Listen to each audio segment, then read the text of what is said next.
microphone up close, webcam microphone up close.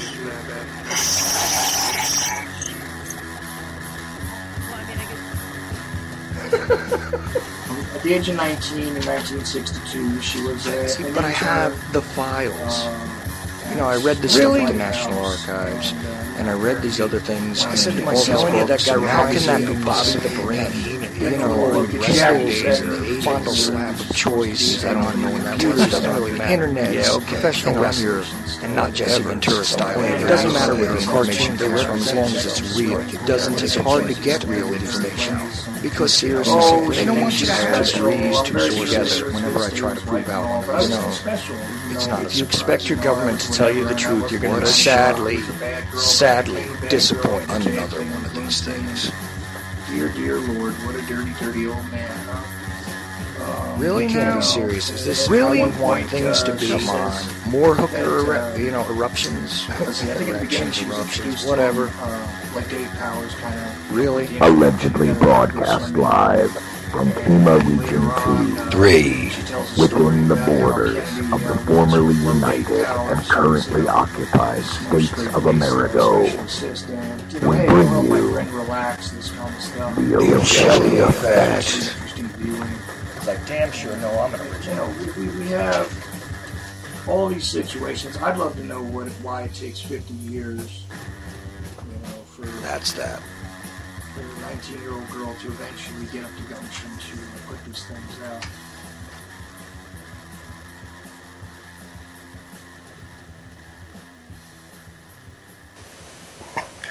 Oh, and all that obnoxious noise means it's time for me. It's live. It's Tuesday night. I believe it's the 10th of June.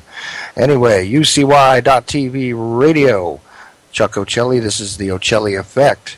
Tonight, of course, is normally my Liberty Beacon night, so I'm going to shortly bring in Miss Terry Joyce, who I've had on the show before, to discuss a plethora of God knows what.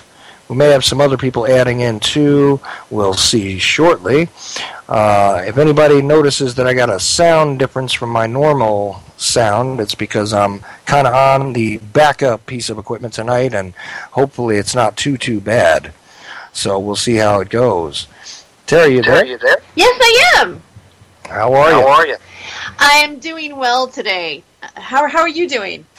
Oh, it's been another one of those weeks. I was kicking back there. Thanks for getting that, though, real quick. I appreciate it. Do I sound all right to you? Because I'm on some stuff I usually don't use. So. Oh, okay. No, you sound fine. You sound really good. So it's hard to do shows when you're not feeling your best. Oh yeah, well there's that. Plus my equipment got kind of sabotaged by a puppy. So, always fun. But anyway, here we are.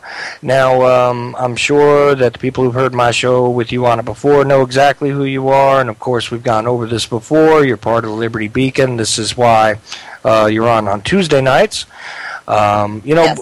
We also like to talk about, you have your Freedom of Joyce blog, of course. Yeah. And there's a whole lot of other stuff. And, the name of your radio show, I do forget what that is.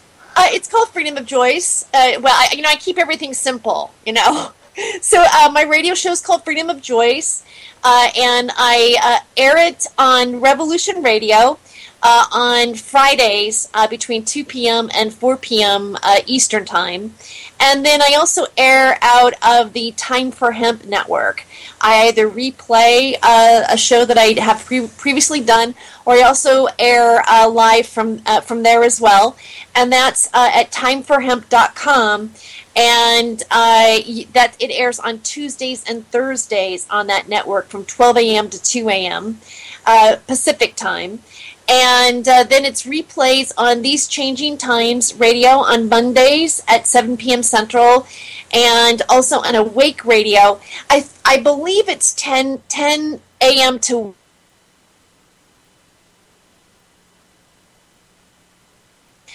in the p.m. or 10 p.m. to 12 p.m. in the UK.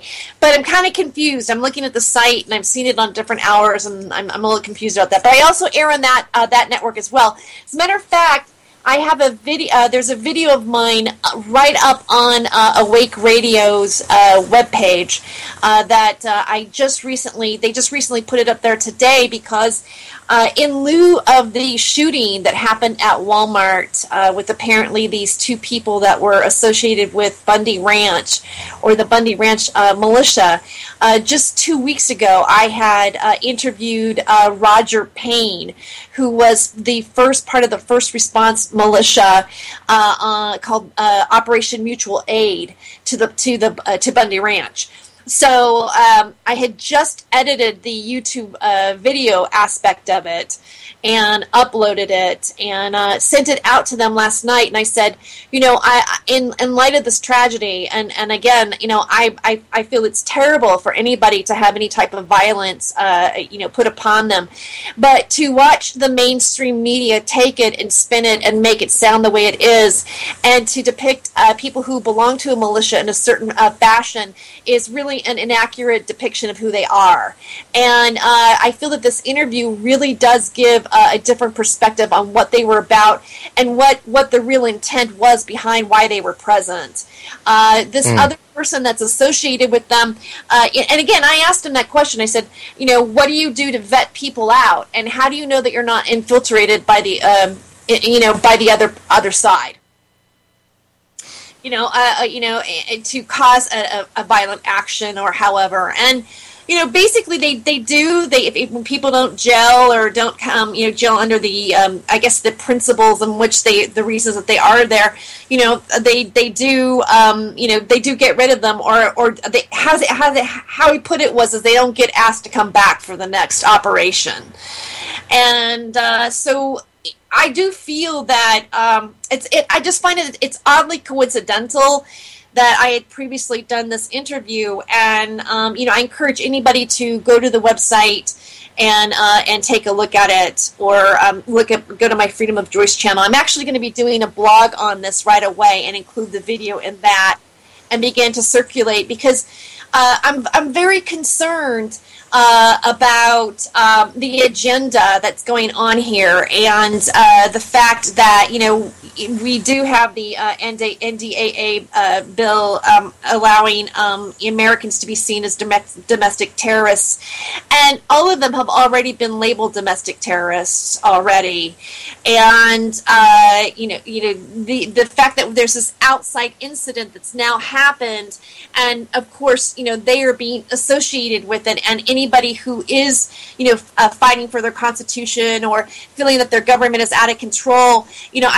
I'm concerned that we're going to get this overall label going on with us.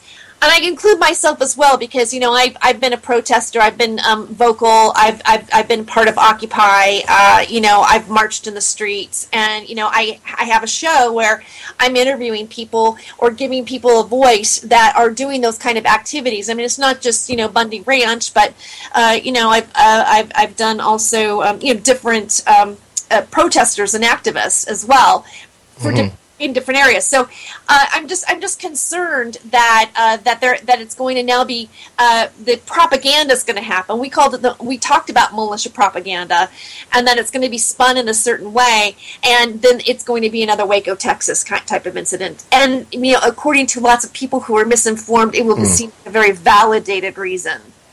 Yeah, see, this is what the problem is. We're in a different kind of atmosphere now, and just today, we were confronted with this high school shooting, outside of Portland. Yeah, I'm near there actually. I've been watching that all morning. Right, and when we started to look at it, I mean, I was only catching some of these details, but of course, immediately after they said, that there would be a press conference and there'd be a roundup and all that stuff, of course, the mainstream flipped straight from that live story to the whole thing with this couple and everything else, continuously mentioning, the "Don't Tread on Me" flag and the type of reality that comes along with, wishing to have your rights and all of that, and and trying to convolute it with this sort of twisted logic, which is, what the mainstream is doing. I can't speak to what this guy was thinking, of course, or what his wife was thinking either. I mean, there's an obvious sort of thing that's going on as far as that goes. But I mean, they were using a lot of buzzwords, and I really found it kind of frightening because, it's some of the stuff that many of us do believe is absolutely the truth. It's part of the reality of the world around us. I mean, I have often...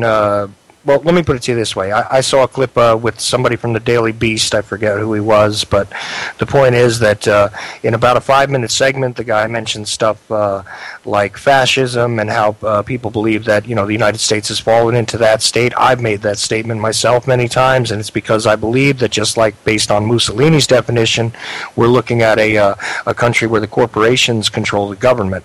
That is about as simple as I can make it. But the thing is that, he also said that there were online snake oil salesmen, that there was, Ron Paul supporters, the far right wing, radio, that they traffic in anxiety, all this stuff, and of course, we have the mentions of, and I hate to even give the guy a mention on my air anytime, but you know what, it's come up, Alex Jones and his type of stuff, and militia, and then they started throwing in stuff like Christian Identity, patriot groups, everything. And they called it the online echo chamber. Well, when they want to talk about the hyperbolic language that's being used by others who are discussing ideas or is simply examining the situation that we are confronted with on a daily basis. I mean, what do you expect? But at the same time, I've never made any kind of statement where I would be in support of this kind of stuff. To my knowledge, I'm sure that there are guys who do make these kind of inflammatory statements that would be exactly in support of random violence and all of that. But that is not what I'm about. Maybe I'm not so popular for that reason, but I don't care. That's not what I'm about.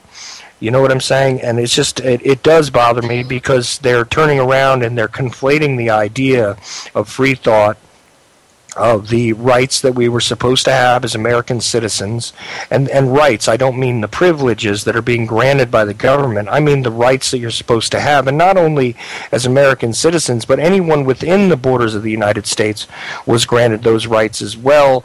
Not exactly the same rights, but I mean you have the right to not be abused and things like this, and I find that the system has become more and more abusive, and I'm pointing those things out. That is all I am doing. But it does amaze me that they have, pulled out the old tired rhetoric that they used, during when we were looking at the Oklahoma City bombing, the characterization of McVeigh and these many other people that were supposed to be associated with him, that were ostensibly associated with him, and everything else. And it does bother me quite a bit because now it feels like, again, this is going to be, an introduction to the excuse. And that was one of the things that worried me about the whole Bundy situation. I was forget it. I was in support of the idea of the guy not necessarily laying down immediately for the, just simply because the federal government made a decree. But it doesn't mean necessarily that I'm in any way advocating for armed conflict or anything like this at this point in time. I believe that if we change within ourselves, if we change as a population, and we sort of decouple ourselves from the system, we're going to do ourselves a lot better. But I at no point endorse anybody to murder another person for any reason.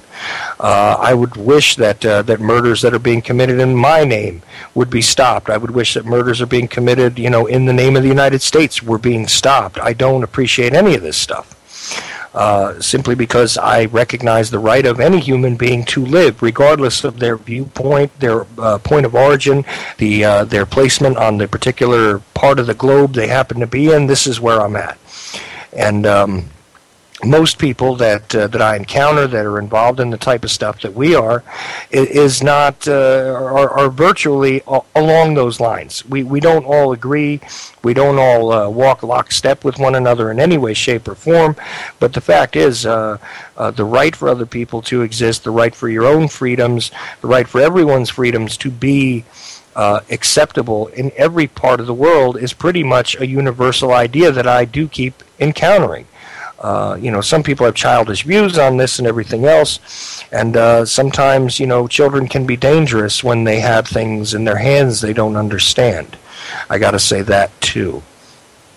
But, on the same day that we're confronted by all this stuff and we're looking at, this shooting, which, by the way, that Portland situation, I don't know how you see it. Maybe you've heard more stuff about it than me. And it's not actually Portland. It's Troutdale. That's it. Troutdale. Yeah. Mm-hmm. And it was at 8:07 a.m. It was Reynolds High School. And, obviously they acted quickly. We got a dead gunman and a dead student. The gunman hadn't been identified, the last thing I saw anyway. And a teacher had been injured, apparently not in a life-threatening way, so on and so forth. But to me, this is, again, an overblown situation because this is the type of violence that existed in our school system decades ago anyway. It just wasn't picked up by the mainstream media or even the local, newspapers. Charles, I want to point something else out, too, that happened, that maybe the listeners are not aware of. But there have been several claims. I watched it myself live, where some of the students are claiming to have had more than one gunsman. They're claiming to have there was more than one person aiming with a gun, and that some of them were taken down. And then the news reporter would say, "Oh, well, it's not confirmed, but yes, there's been three." I think they mentioned about at the time that I was watching about 3 other different students who were there who had been interviewed had made that type of claim. And they go, well, it hasn't been a confirmed report, but some of the students are saying this. And yet they kept continuously saying over and over on the television that there was one shooter and one person dead. And then you heard about the teacher that was, injured. So I'm again suspect about these shootings that are going on in the first place. Many of them seem to come up with a report of more than one person being there, more than one gunsman, more than one person seen, and also with the Reynolds High School, they did also find a gun that was lying there or not part of the main shooter's, his gun. So there's also another gun that's come up someplace, and they've reported that as well. And it just seems to me suspicious, as if, and I know I'm going to sound like the biggest conspiracy theorist right now, but when you start seeing a pattern like that, and then it feels like some of these stories are being covered up, and my feeling is that they show this picture of this crazed kid or some crazed person with this crazed look in their eyes and their hair standing up on end, the typical photo, and they look like their brain's been fried. I believe that either it's an MK Ultra type deal, and that's the front guy or that's the patsy, but there might be more than one person involved with these shootings. Obviously, it's suspect here at Reynolds High School, and we're seeing these incidents just pop over and over again. I mean, look, we had a shooting yesterday. A month ago, a couple weeks ago, there was a shooting in Seattle at the university. So why are all these? I mean, I don't know about you, but I didn't grow up like this. I didn't live in a world where going to high school meant that I might end up being shot by a crazed student, or they don't even know if this is a student at Reynolds High School. It's not even a student. So who's doing it? Why are these incidents happening so quickly, one after another? Is it an agenda?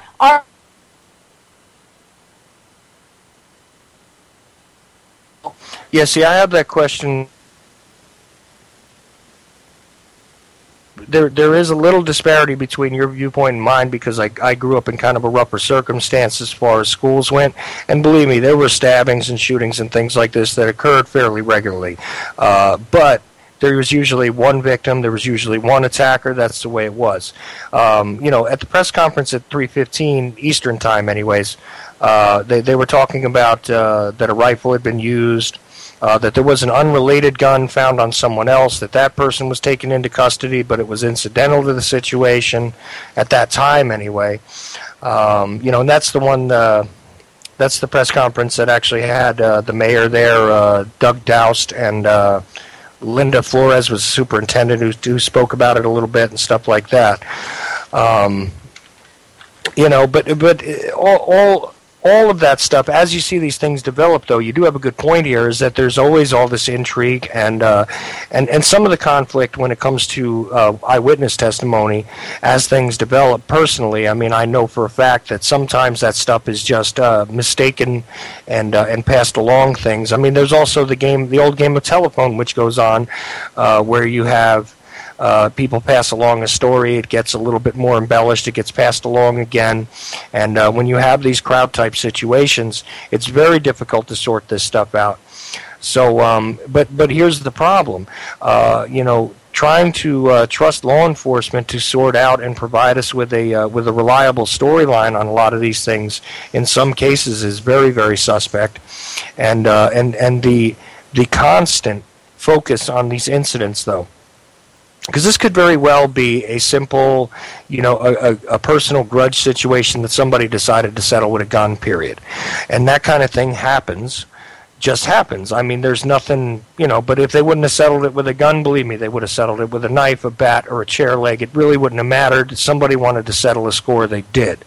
This is the kind of thing that goes on. But right now it's being seized upon, I think, by the mainstream in order to push that agenda, because immediately, during interwoven when it came to the national coverage and even the local coverage there on the one channel, I can't remember which one it was in Oregon. I think it's one out of Portland actually that got air coverage with cameras pretty quickly this morning, because they kept replaying their coverage of the evacuation and all that stuff. I don't know which one it is. You might know better than me. But I didn't really look at the channel. I was just, I live with a man who's 93 years old, and so Bob and I were just sitting in front of the TV today drinking green tea, and I didn't really, it was already on when I went there, so I didn't really look at what network it was. I'm thinking it was probably NBC or CBS, whatever their affiliate station is to one of the major networks is what we were looking at. Yeah, I think I was looking at exactly that one on a feed, and I think one of the national news networks, not one of the old ABC networks, but one of the newer ones picked up on it also, and we're playing pieces of it.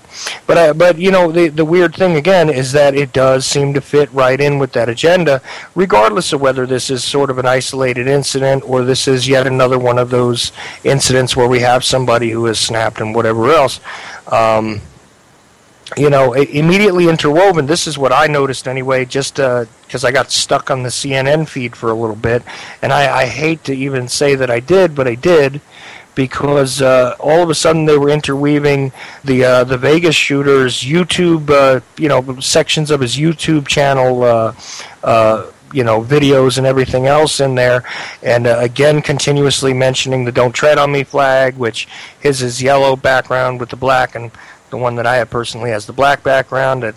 But anyway, it just really frightened me because, quite honestly, I don't want to be conflated with these guys, who are doing stuff like this. This is not the way to settle it. And here's the other problem. Simply because they may have some of the same ideas as me does not necessarily mean that they are, remotely stable or safe either. I mean, listen, there are nuts in every single fruit basket. You know what I'm saying? Yes. And again, who's to say that they haven't been programmed to be a nutcase and for us? I mean, I'm not sure if I'm suspect on that level too as well. I just am. I just I feel that there's an agenda. Obviously, there's an agenda to smear, our media or who we are or what is happening. So, and again, honestly, I'm concerned. I mean, I'm concerned. Oh my God, I just interviewed these guys, and now this happened. I'm concerned on some levels of how people are going to perceive me, or if I'm going to get attacked by family and friends. I don't know yet. I mean, I already have had some backlash by even giving them a voice. Or wanting to look under the covers as to what's really going on. I'm a peaceful person. I do not wish for any nature. But I do feel I am concerned about the only people that actually possess guns to be part of a government that I feel under attack from in many ways. And again, I feel that I come from a different experience because I actually did look at guns pointed at me by the federal government because I was again in the doctor's office that was in the same building as a medical marijuana dispensary. So I thought, wow, you're doing this to patients because of what? Because we voted for this and it's not federally legal. I don't understand why you would take such a frightening and threatening stance on innocent people. And that was my own government. And it was from that point that I actually began to start looking at this kind of stuff. I consider it to be a part of my own awakening process was that particular experience. So when I looked and watched the Bundy Ranch tape and how they were being treated by the BLM, it reminded me of that same kind of activity. And so I took a personal interest in what was going on with them. And again, the militia that did show up, Ryan Payne, who I interviewed, they were basically just there for protection purposes. And, he said that they had, that the BLM had snipers on the innocent, on them, and that the BLM was the aggressor. And never once did they raise their arms to them, ever. They just stood there and waited. And so the attack really came from their end, not from the militia's end. The militia was there just to show up and protect the people that they felt were under threat. Well, yeah, and this is the thing, when you do stand up for your rights on occasion, what happens is, and I can speak from experience here because there's a nice little divot in my head from a cop's flashlight, The thing is, it doesn't matter if you're confronting the federal government or anybody else, when you start to speak about your rights and how you should be treated and how people don't have the right to necessarily, that's why we understand where we're at, but you do feel, definitely the same sort of sick kind of feeling in your stomach when they're trying to equate individuals who are, discussing, the real issues of the day. We're discussing, what is wrong with the world around us and looking to change it for the better. Excuse me. See, there I go, tripping over my tongue, guys. I do that at least 3 times a show. I think that's twice now. Okay. Anyway, back to it. Those of us that have sought to speak out, to speak up, have definitely been conflated with people that, and they've sort of convoluted the entire idea behind being, behind speaking about your rights, speaking as being treated as human beings and with decency and everything else. Actually, Terry, I've added in Michelle Mashuli with me right now, so she's on the call. How you doing, Michelle? I'm good. How are you? All right. Terry Joyce is on with us. I dropped you a note about that to let you know that she'd be on the show and all that. So, Hi, Michelle. Hi, Terry. It's a pleasure to meet you. I was cyber stalking you earlier, so just warning you. Oh, well, thank you. Well, I hear that I came in on a really interesting conversation, and from what I've gathered, you're a cannabis activist, which is amazing because that is something that I'm sorry for hijacking you, Chuck, like I always do. I always just jump in and take you over. That's all right, Michelle. Go right ahead. A little bit about me is I live in Texas, the good old state where, women don't get to do anything, but we have lots of freedoms otherwise. But I'm a semi-young mother of a special needs child. My son has autism, derived from a vaccine injury. So I use a lot of alternative methods to help heal him. And something I've been exploring recently is medicinal cannabis. And here in Texas, we have nothing. We can't even use CBD oil. And it's something I've been exploring more for the medicinal properties. For hell, we should be able to have it recreationally. I think we're pretty, we're adults most of the time, right? Yes. For the most part. Again, when you compare cannabis to alcohol use, alcohol use is far worse. And a lot of people don't realize that. I mean, it's statistically worse, and I really feel that it has to do again with propaganda, and we've basically been lied about what this plant is and what it can do for our body. Even our consciousness, our creativity. When I smoke cannabis, I can sit and write and write a screenplay. When I drink alcohol, I can't do that. You're in a completely different frame of mind, and what it can do medicinally. This and again, there's the CBDs. We have our endocrine system has cannabinoid receptors. We have cannabinoid receptors in our brain, so we are designed to consume cannabis. And a lot of people feel that since it's been outlawed, since 1930 or this is 1937, I believe, in the United States, that we are actually cannabinoid deficient, and perhaps that's one of the reasons why we are more vulnerable to certain diseases as well. And think about the hemp plant. It's a seed that you can ingest. You can make textile and, paper, fiber, fuel, energy. I mean, these are the things that people don't really realize. And it wasn't until, Jack Hare wrote the book, The Emperor Wears No Clothes, that a lot of people, again, became reacquainted what was the whole story of this plant. When you look where it's directly related to, when we have a pharmaceutical company that seems to be completely corrupt, we've got vaccinations going on, we've got a healthcare system that is using a draconian method of treating cancer in many ways.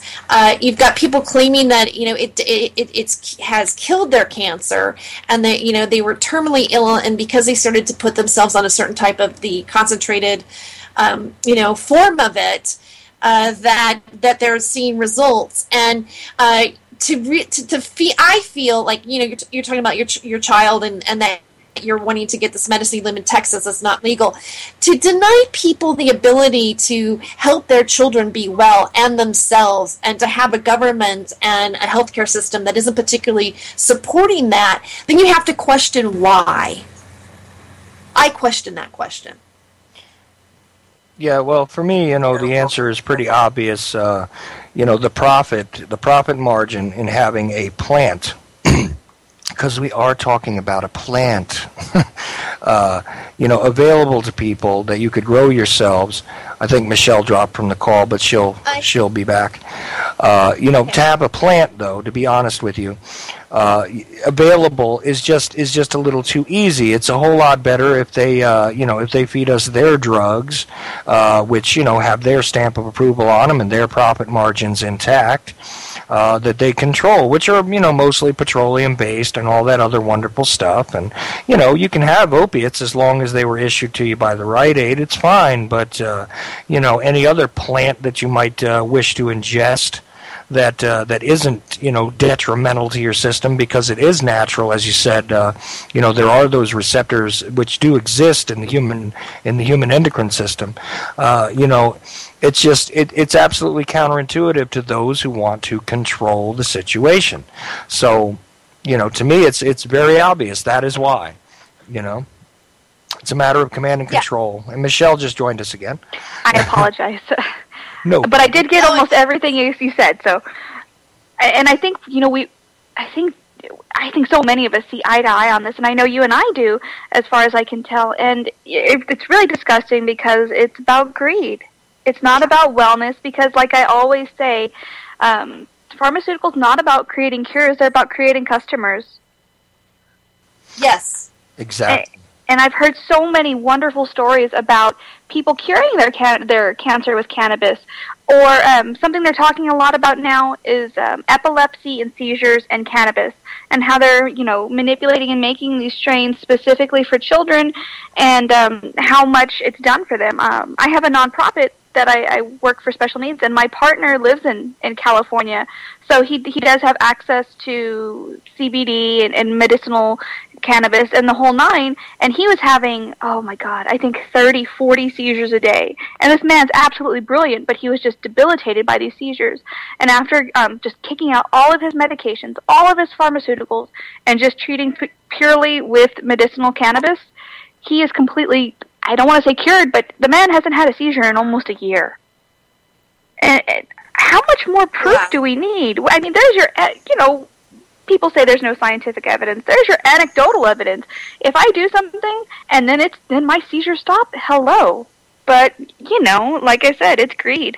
And it's disgusting that it's been demonized and criminalized. And it's a shame that you have to be an activist. Well, again, I wouldn't have been an activist had I not gone through the experiences that I did. I was gravitated towards it because somebody asked me to do a marijuana-themed show because I do stand-up comedy. So I was like, I even try to avoid the subject matter. I go, well, let's open it up to a broader topic. And it just became about that. And, and then all of a sudden it started to get local paper. The papers wanted to report the show because they thought it was provocative, and because it was in Pasadena, and Pasadena had shut down their medical marijuana dispensaries, and the Ice House Comedy Club is doing a marijuana-themed show and all this kind of stuff. And so it was kind of like, for me, it was walking through a world that I was experiencing right there, the discrimination and how the media was treating the subject matter. And I'm always interested in how the media is depicting something and where we're culturally, how we feel about things and what people want and whether or not our government is serving that for us. I mean, one thing that I do feel that bothers me is I've even watched it from the local government process where they want to get rid of their dispensaries, and I've gone to town hall meetings in Eagle Rock, California, and there's corruption there too, and they just sit there and blatantly lie for the reasons to shut down the collectives. Even when everybody in the crowd who's showed up for the meeting is asking questions, and Jose Huizar, their city councilman, is not even answering them, and they're saying, well, we want it, and they just ignore them. It's shocking to me that even though we vote for something, we have to work so hard just to implement it. It just seems like once that happens and somebody comes from another angle and does some sort of judicial process where they find some law or some reason to stop access or safe access to sick people who need it. I talk too long. That's why she keeps having to go. No, I think she's just having a little trouble with her connection, but I'll add her back in when she comes in. She actually is going to start doing part of my Thursday show with me anyway, because she's really interesting. We're going to have to straighten out this connection problem. But there you are. There you are. Well, as soon as I get disconnected, I'll turn up my speaker, so I hear you. We're good. I really apologize. I'm still really new to this. I'm working on my setup, and I promise that I'll get better. It's all right. Don't give up on me yet. But believe me, I can't. I need as much help as I can get. Because I'm just well. Anyway, regardless, let's not digress into that, because I think we're having an interesting discussion here. And another fascinating thing, because I don't know how much you've been paying attention to the Earthship solution thing that Liberty Beacon is doing as well, Terry. Yes, as a matter of fact, I'm going to interview Roger this Friday on Freedom of Joyce on Revolution Radio. I'm very excited to get into the subject matter and what we're doing with the project. Well, here's a hint for you. There is part of the plan is to grow hemp. They already have the license to do so, and that's going to be part of the sustainability of the community, is that that will be like sort of the trade crop of the community, which is perfectly legal in Colorado. They've already attained the proper licensing or whatever it is that is required in that state in order to make sure that they're perfectly legal to do so, and that's going to be part of the process there as well. So let's keep that in mind. Of course, everybody knows that Colorado legalized it, and there's been a lot of discussion about that, especially when we had the two Super Bowl teams that were, from the two cities that that had legalized the weed first, basically, in the states here. A couple of others have followed suit since. But, again, this is not necessarily for the hallucinogenic or the THC-based effects of the stuff, although that's available there now for recreational use. The thing is that hemp is one of those multi-purpose crops, and as you mentioned, medicine can be derived, fuel, textile, everything else. And it's really, really painful to me, though, to think that that people are being denied this stuff. And I got to say that, having gone through some experiences with people that had PCD, it would have been a hell of a lot easier if I could have just gotten some cannabis to somebody to help them with the seizures and things that followed on with that. But legally, that's been something that was out of my reach, especially in a state like New Jersey where I used to live. So, it's sad when you have to when you have to break the law in order to heal yourself. I mean, what is that about? Yeah.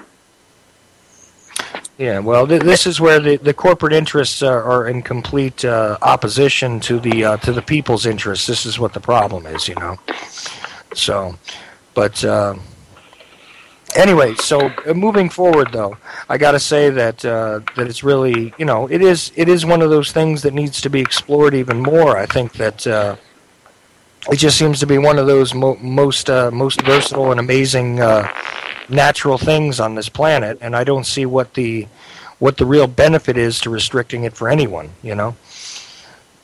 Money. Yeah. It's money. It's the people who they don't want to lose their money. And also, I hate to say it, and this is going to make me sound, again, I'm concerned about this, and I suppose, but I do feel that I almost feel that they're culling our population. So, we're being geo-engineered, and we've got our GMOs and our the bad preservatives that we have in our food and the fluoride in our water and the vaccinations that we're being given and people are coming up more and more with cancer. We have Fukushima happening. I mean, there's just all these things happening that you can't. I have to question. Are you really here to help us? I mean, are we not being depopulated on purpose? Possibly. Yeah, I agree with you, and this is the thing. If it was only one or two aspects of life, it would be one thing. But considering the fact that if you want to eat, breathe, or drink anything, which I am pretty sure covers anybody who can hear my voice right now, you're basically being poisoned one way or another. And God help you if you want to seek any sort of medical treatment. Half the time, the cure is far worse. The so-called cure, I should say, is far worse than the disease. This is part of the thing. Listen, just real quick, though, I want to let everybody know, because we're just about 45 minutes deep, but not quite, into the show. If anybody wants to join in on the discussion, you can do so at 718-717-8296. If you guys want to add anything in, or if anybody wants to continue to yell at me about over the weekend, you can do that too. Because I actually lost a bunch of contacts and everything else over a bunch of crap from this weekend, I got to tell you. And you know what? That's all fine and dandy, guys. I'm not really caring about who likes what I have to say. If I was worried about popularity contests here, I certainly wouldn't have went into doing this radio show for free, on this network, I would have tried to find some other way to make myself attractive to the rest of the sleepwalkers out there, regardless of what my level of awareness is. So, but look, hey, free range, it's fine by me. You can definitely join in, 718-717-8296. Okay. So. Well, Chuck, yeah. One more thing, that if you were really worried about popularity, I don't think you would have given me a segment with you either. Well, I'm going to be honest. Apparently, women are kind of popular around here. There's not many thinkers like us, so I think we got to stick around, Terry. So. Okay. Well, that's good to know. Yeah. We do need to have the women thinkers having their voice out there. And I really feel that in many ways it's our time to take that empowerment and also have our voices be heard as well. Yeah. I took a little bit of criticism because not because of you, Michelle, but just because it just seems as though I have an excess of females come on my show. You know what? You could have a testosterone hour any day. You know, we could get a bunch of douches up here, and they can be yelling and saying "F this, F that," because you would usually say that. Forget that. You know what? I give you props, and that's not just because I have boobs either. I really do. Well, I appreciate it. I do. I got to say, it was sort of weird though to me because I mean there are ladies on this network. The owner of this network is a lady. She's awfully interesting, and if you check out her show, I mean everybody who's listening to me now probably knows Before the First Cup is an awesome show, and of course Jules runs the network. So I mean, but it's not. I'm not saying it because of this. It's just that. I just think she does an awesome show also. And there's other ladies on here. There's Libby and Lori who does the Prepper Chick thing. She'll be on tonight actually. And we're not talking about, just one viewpoint either. I mean, I'm very sure that, but there's no reason not to engage the females. I don't know what it is. It's like it's great when guys all get together and can pat each other on the back sometimes. But personally, I learn something every time I have a female guest on. That's a guarantee. So we're underrepresented. We're so underrepresented, especially in the thinking population. Yeah. So. In the new media, I believe so. That's exactly why I sort of. Not make sure that I have female guests, but I'm real happy when I do.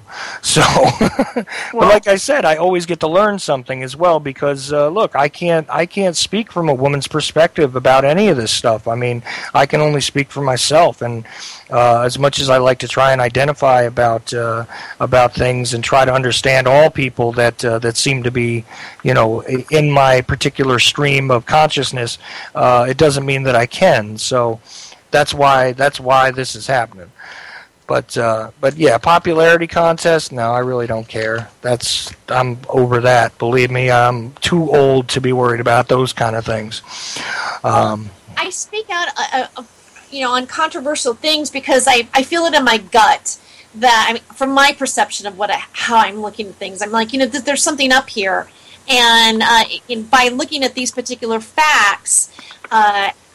One can only think that there's an agenda to get rid of us rather than to help us, because show me other proof, and then perhaps I'll have a different opinion. But right now, it just looks very frustrating, and I'm very concerned about it.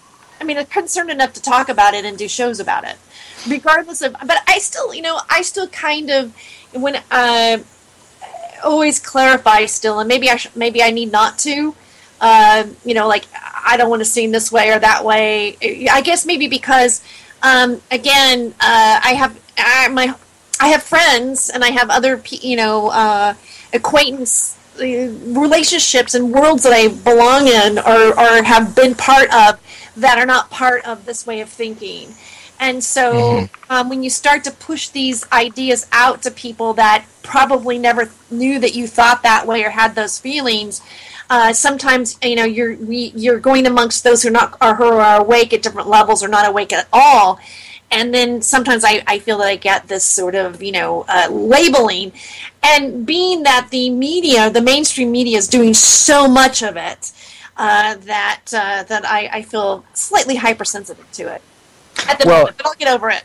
No, it's okay. You know what the problem is that we've gotten accustomed to, prior to sort of, I don't know if it's awake or aware or whatever it is you want to call it, but prior to thinking a whole lot more for myself, just speaking personally, I got to say that I was far too used to apologizing for being different. I was far too used to apologizing for being myself, and I refuse to do that anymore.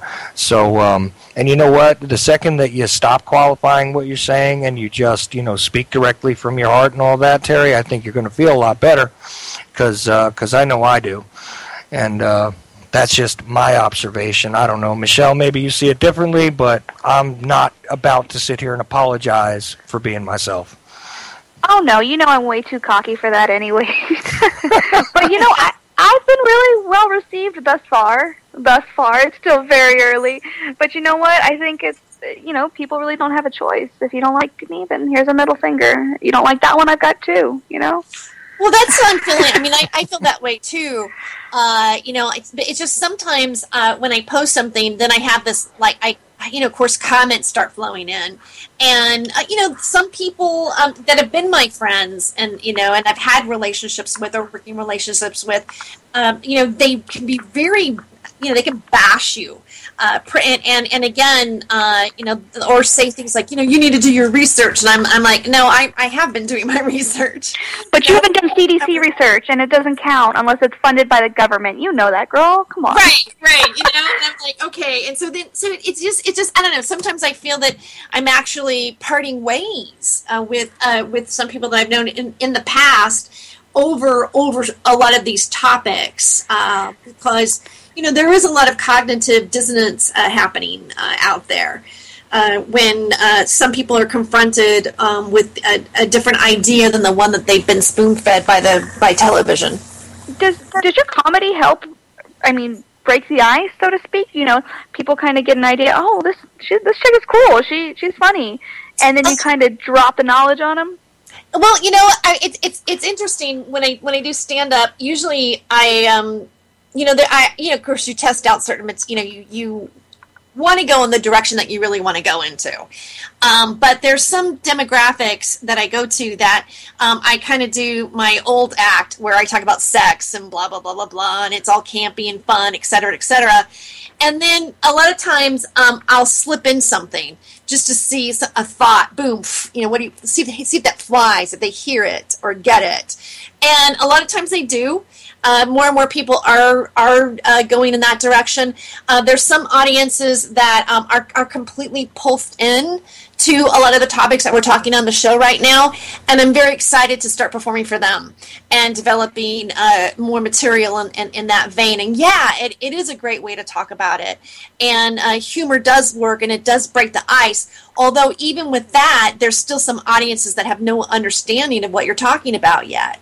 So sometimes, I might broach upon a particular subject matter, but it'll be rather silent, as if they're just observing what I'm saying, and then I'll go into something that they'll be more familiar with. But I'm okay with that because I feel like at least I got those ideas out there, and perhaps when they leave later on, they'll think about what I had said, even if it hadn't caused them to laugh.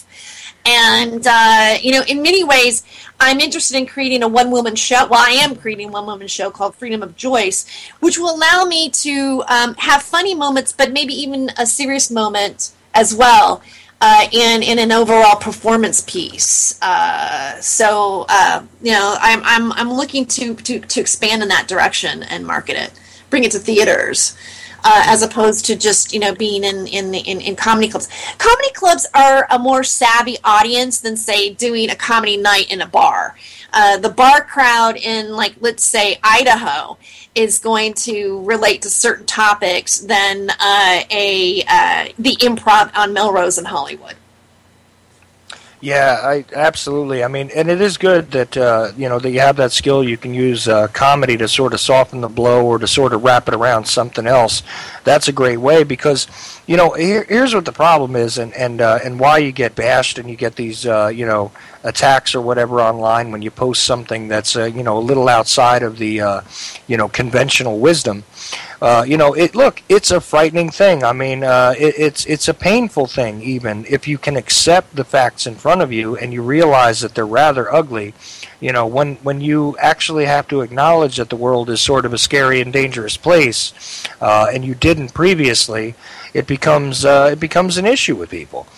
And some of the most thought-provoking stuff I've ever seen came from comedians anyway, who were wrapping some interesting social commentary into, either something shocking or something that was, curious on an observational level. And, it is really a whole lot more of a complex art form than I think a lot of people appreciate. So that's excellent. And, I really hope that, that I get a chance to see this one-woman show you do, because I'm telling you, it's going to be nice to see one of those kind of things being done by somebody who's sort of along our lines. You know what I mean? Well, my favorite comics, the ones that I look up to right now, and I've even I put them on my blog site Bill Hicks, and I love George Carlin, and the things that they talked about in their stand-up. And, I would like to, I'm working on being that kind of comic because I feel that, with comedy, you really can bring some awareness to people and discuss topics. And information is important, and learning is important, and I don't know. It's just that's my goal now. Is before when I first started doing stand up, I just wanted to be funny, and and you go through that process. But then at some point I feel like, well, I've got something to say, and there is an audience for it, and I like being on the radio, and I'm incorporating more comedy into my Freedom of Joy show. And I've been doing some pieces that Steve Cook writes in the Liberty Beacon at GoForwardTogether.com, and they're humorous pieces. And I've been taking them and editing them up a little bit and doing them like little news reports and calling it the lighter side of freedom. And been working on my own opening monologues and bringing some comedy and some bits with other comedians and comedic actors on the show as well to keep it flowing and interesting and fun for people as they're listening to some of these very serious topics as well. And that's my goal. I mean, that's kind of like how the focus in which I'm working at, and that I feel that I'm capable of contributing to the new media that's happening right now. Well, I love the name, first of all, of your show. That's great. It's amazing because I hate naming things, and Chuck and I have been talking about naming my segment, and I am terrible with names, so kudos to you because I suck at it. That's amazing. And I'm really excited. Do you have anything booked so far? Because we need you in Texas, and I think you would have a great audience, especially where I'm at. I'm in San Antonio, Austin area, and I know you would be so well received because, well, we love marijuana here, and we love cannabis, so... I love Austin. That's a great town, and Austin has a really strong comedy community too. Matter of fact, Bill Hicks came out of, I believe, Austin. There was yes, I was going to bring up Bill Hicks exactly. Yeah, it's very, very cool. I'll focus on that. I'll see if I can get booked down there. That would be awesome. I'd love to have you here. And there's actually an organization here that's working that they were actually at the Republican convention this past week, and they were working really hard to get some cannabis issues on the ticket, and they worked their asses off, and they did really well. But I know that they would definitely support you, and I know, of course, you're more than just your activism, but that would be awesome to have you here, and I would just pimp you everywhere. And your show too, but I do spend quite a bit of my there is a large portion of my show where I am talking about cannabis, and I am telling the story of the raid that I was in. So that's terrifying. That is just yeah. I was eventually able to make it funny. It took me a couple of years because I was so angry and distraught over it. But I worked it into. I actually shook their hand after. I mean, I shook the DEA's hand after I was done, and they go, "Hey, good luck in your career." And I go, "Yeah, thanks for giving me 30 minutes of new material." And then because I figured like there's not going to be another comedian out there who's going to steal my jokes now. Like how many of you have been in a federal raid with the DEA over weed? No, raise your hand. Okay, me. It's mine. Yeah, that would be a little too difficult to plagiarize right there, Yeah. I go, it's really, do you know that's my joke? So. Humor is such an art form, and I mean, you really nailed it. And to be able to get it and mesh it with an important message is even more so an art. And I am probably your new biggest fangirl. So I just added you. So expect me to tag you and stuff, and you're gonna be like, God, Chuck, why'd you get this girl to follow me? Make her stop. Please do. I don't mind being tagged. If somebody wants to has something that they want to say, or if it's cause oriented, I don't mind being tagged, and I let people put stuff on my timeline. I'm not super picky about any. My Facebook page is meant to be public. I never created it so I could just hang out with my friends and have conversations with my friends and family, and don't look at me. I mean, I'm an entertainer. I mean, and I have a radio show. You have to have a Facebook page. That you're I don't know. I mean, I've heard that if you don't have a Facebook page or Twitter, you don't have a business. It's true. Yeah. I mean, unfortunately, we're being, spied on, and DARPA's, watching us, and, we're being data mined forever, and there's probably people that know more about me by what I post than, people that I know personally, I believe, probably, but I don't know. I mean, are they watching me? I'm not sure. Maybe at some point they will be, if we, I post a lot of things from this type of media and information out there, so I'm sure there's some sort of profiling going on. It's amazing what social media can do these days. I mean, that's really how I woke up. I mean, of course, it was my son's sickness and illness, but that's how I found out how to heal him, and how I'm even on this show. And it all goes together, and it's really amazing how much we can connect with other people. And even with the weird people that you went to high school with, they kind of see what you're talking about. And I've seen people come back and they wake up and they're like, "Hey, Michelle, you were right about this. Help me now." And it's really interesting that a lot of times Facebook takes a form in which it really wasn't meant for, because it's supposed to be for I believe students in college. And well, we see what we all did with our information from college. I quit playing flute at band camp a long time ago. So, no, you don't have to laugh at me. I'm not that funny. You're the comedian. But it's really amazing, and now I'm going to stalk you. So you've been warned. Oh, well, that's lovely. I always wanted to be stalked. I thought I had a stalker one time a long time ago, but he would never come to my comedy show. So I used to go look to see. He won't buy a ticket. He won't help me fill the room. What's worse than a stalker? A cheap stalker. Jeez.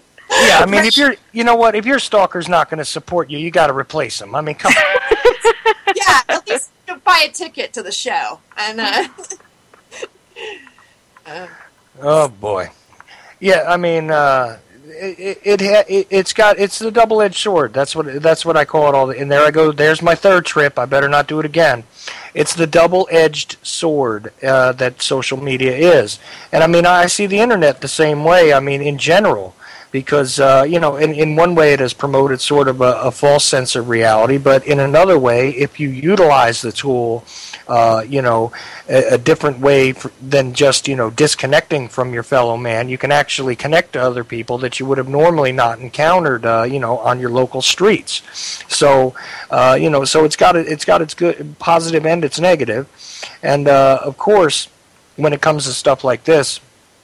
Where we're trying to get ideas out there that are, relatively outside of the mainstream, and I hate to keep using that phrase, I got to find a new one, but when they're outside of that stream of consciousness, it does give you an outlet, and it does give you the possibility of reaching other like-minded individuals, and also people that aren't like-minded, that you might actually have an opportunity to educate, even on the smallest sort of subject. So I always look at it that way. And as far as the NSA spying and everything else, if you think you can possibly find a way that they're not going to be able to spy on you at this point with the proliferation of technology the way it is, you can't go into a store without being caught on camera. And each one of those camera images can be used to recognize you, your mood, where you're from, where you've been. You're being tracked all different ways. So I think it's irrelevant at this point, and we should just say, look, you know what, track me all you want, observe me all you want, because that's what's going to happen here. I know that that's not exactly a popular view, but look, unless you're going to completely go off the grid, you're going to avoid any sort of public place, you don't really have a choice anymore. I'm not saying it's right, but to act as if, maybe if I don't talk about certain things or anything else, maybe they'll leave you alone. Forget it, man. They know what kind of potato chips and what kind of GMO stuff you like to snack on. Then doesn't matter.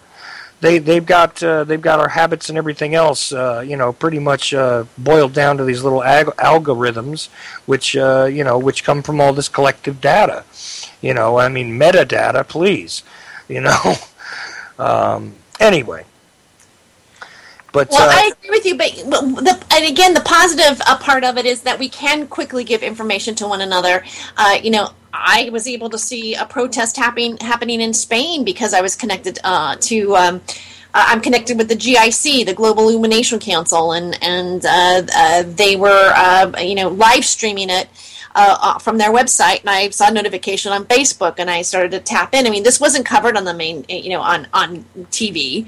It wasn't even mentioned, and yet it's through our social networking that we're able to make things that are happening globally be aware. And again, if the algorithms are connecting like-minded people together, then again we have like minds working together, creating another. It's very powerful when a bunch of people come together and they start thinking a certain way, and they start having a momentum of positive change. So there's that aspect of the internet that I'd like to focus on, rather than be so concerned about who's watching me or looking at me. They're going to be watching and looking at me anyway, so you might as well pedal as fast as you can to connect to people and give the most accurate information that you can between one another. Yeah, see, you just said it way better than I did, but there you go. I hate to kind of go on a segue here, but you're like a wealth of information, so I definitely want to try to tap in as much as I can. I know there's so many of us now that are starting to open up to the benefits of cannabis, and more than just, the fun benefits, but the true medicinal benefits, and so many of us are stuck kind of without a way to do anything, I like I said myself, I'm sitting here kind of twiddling my thumbs. Do I move to Colorado so I can treat my child, or do I, fear Child Protective Services taking away my kid? What can we do in other states to get closer to legalization? Do you have any tips, any sites, any words of wisdom for us? There are definitely some organizations. I would go on the internet and see what groups are in your community that have already been formed. Also, there is NORML and marijuana policy projects. See if these areas have. I think NORML probably is. There's probably a chapter in Texas. So I would connect to those areas, and there is. I just looked. Yeah. So. And then they would probably have, you could take legal, or you could take action in your community to get legislature and to make, to change laws and create awareness in your community is where I would start from. And then also, I would start from there. And if it doesn't happen fast enough and you can't get the medicine fast enough, without having Child Protective Services come on to you, I would consider moving. Isn't that terrible? I know that's terrible. I know it's terrible, but I mean, really, I mean, and again, I would love to interview you on my show about, you know, who you are and your story, and that you might have to consider moving to another state just to get treatment. A whole change of life just so you can live someplace where you can have treatment is really a statement on what many people are facing. There's a woman named I think it's Sierra Riddle. Her son Brandon Riddle had leukemia, and they treated him with cannabis. He's now cancer free, and the government, they're making him go through chemo again, even though he doesn't have any cancer present in his body, and they're arguing right now not to do it. There's a man on his name is Steve Danks, and he's a host on the Time for Hemp Network. He has a charity organization called HempWorks Charity UK.org. And he himself was told to get your affairs in order. You're going to die. You know, he had liver cancer, and then he started using cannabis, and he's still alive. And now he's doing this. He was a hemp farmer in the UK because they can grow industrial hemp, and he was a hemp farmer. And now he's a radio show host, and he's been covering the story on this little boy. Yeah, there's a mini documentary out there I saw on YouTube, I think, that had that boy in it as well.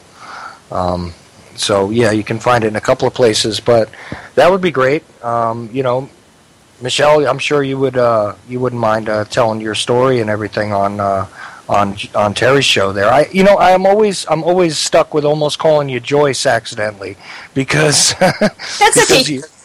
You use the name in your show and your blog and everything else, so it's like I almost think of that name first, and it's kind of weird because you have one of those, you know, reversible names where, you know, if you were Joyce Terry or Terry Joyce, either way, it would make sense. So, well, Joyce is actually my mom's first name. I made it a stage name when I wasn't even doing stand up. I was an actress and going to acting school and wanting to know what I wanted to use for a name, because my real last name is difficult to pronounce, and it doesn't look how it's spelled, and it just didn't have any rhythm to it. And I just thought that, Terry Joyce has got a feminine quality to it, and then I told my mom, I go, hey, you know, if it's on a marquee, it's both of our names up there, you know. So, you know, I just thought it was fun, and then now it's Freedom of Joyce, which is a pun. There's a friend of mine that's a comedian, kind of a mentor to me, that gave me the name. He says, I don't know, because that name would be really good. It could be a book, or maybe it's a one-woman show, or whatever. And so I've had that title, not knowing what to do with it, for quite a few years. I even had I created an email account. I even did my Skype account with it. And now, you know, this year I finally launched a show with it. So it's a great name. Yeah, it is, and it looks like you're going to do all the above with it, so perfect. Yeah. and you're talking to two Italian people, so we know all about the weird last names. Between Ochelli and Michuli, we follow you with the strange last name. Yeah. Well, my real last name it's Olguin, and sometimes it has an H in front of it. The H is silent. It's a Spanish last name. A lot of people think it's it's Irish or something like that, but it really isn't. So it's just unusual. It's an unusual name, and it's spelled Olguin, and I let it go. I mean, yeah. You know what? It's actually funny that not funny, but that you have that you brought that up. Actually, my name is hyphenated. It's Michuli Zuniga. So I have an Italian name, and then I have a Spanish name as well.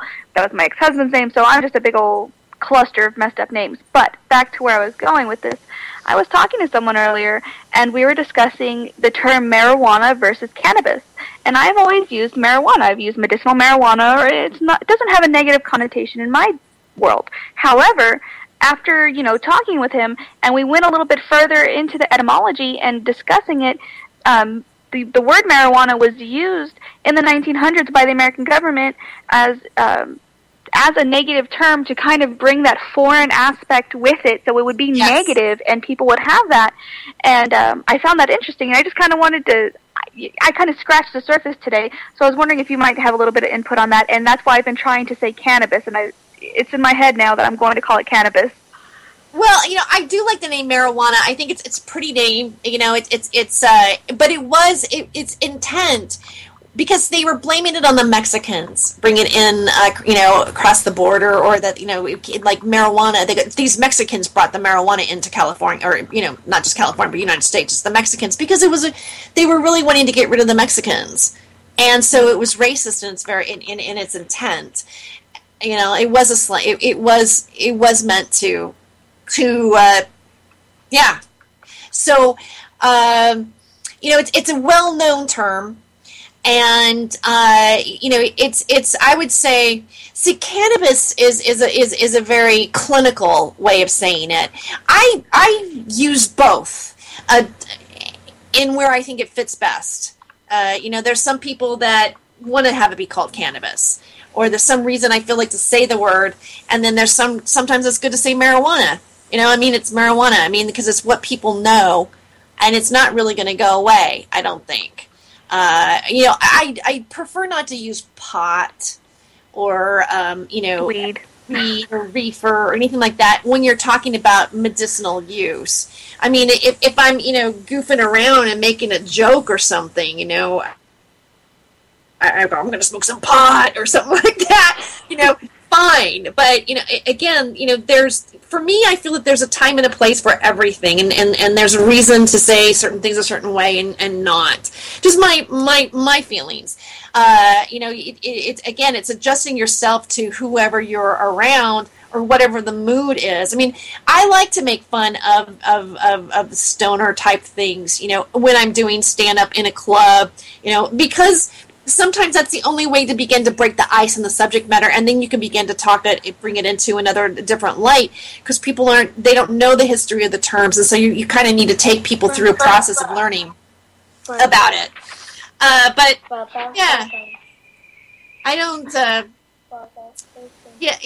I just recently worked on legalization. I was collecting signatures because they're again looking to legalize it in the state of Oregon for recreational use, and also industrial hemp. And they were training us, to go out and say, help fund our schools, legalize pot. And I'm like, I'm not saying that.